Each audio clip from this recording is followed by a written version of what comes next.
আসসালামু আলাইকুম রহমতুল্লাহ। অবাক করা কাণ্ড।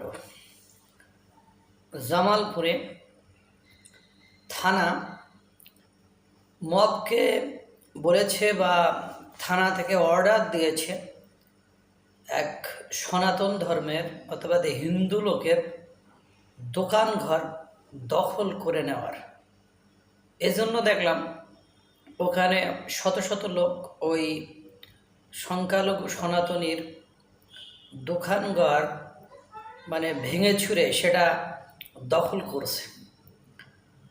সে লোকটি বলছে যে আমাকে থানা ডাকছিল, আমার এই দোকানপাট নিয়ে মামলা চলছিল, সকল কাগজপত্র আমার আছে। এখনও কোর্ট থেকে আমাকে ডেকে বলছে যে তুমি একটা কাজ করো, আপোষ করে কিছু ওদেরকে দিয়ে দাও, ওদের কাছ থেকে আর তুমি কিছু নাও, এই ধরনের কিছু একটা। কিন্তু আমি বলেছি না, আমি আপোষ করব না, কারণ আমার জিনিসপত্র কাগজপত্র সব কিছু আমার, আমি কেন আপোষ করব। এই ধরনের কথা তাদের সাথে হয়েছে।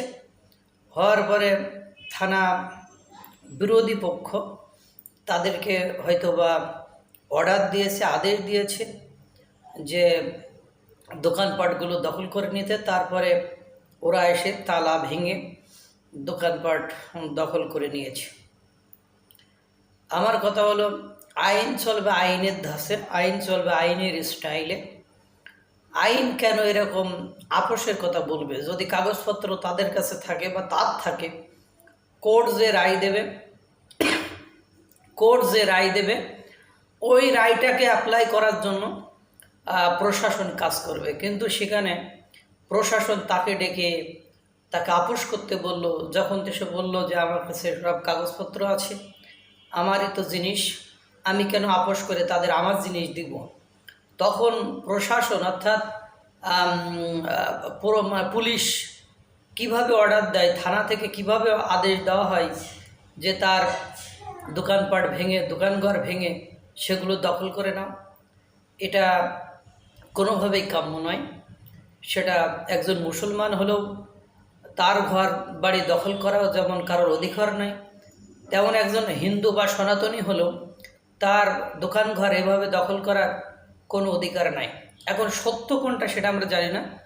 প্রতিদিনের বাংলাদেশ ইউটিউব চ্যানেল থেকে তাদের দেখলাম 1.56 মিলিয়ন ভিউজ আছে, সাবস্ক্রাইবার আছে, অর্থাৎ চ্যানেলটা এস্টাবলিশ। এবং প্রতিদিনের বাংলাদেশ আমার জানা মতে একটা সংবাদপত্র, তাদেরই ইউটিউব চ্যানেল।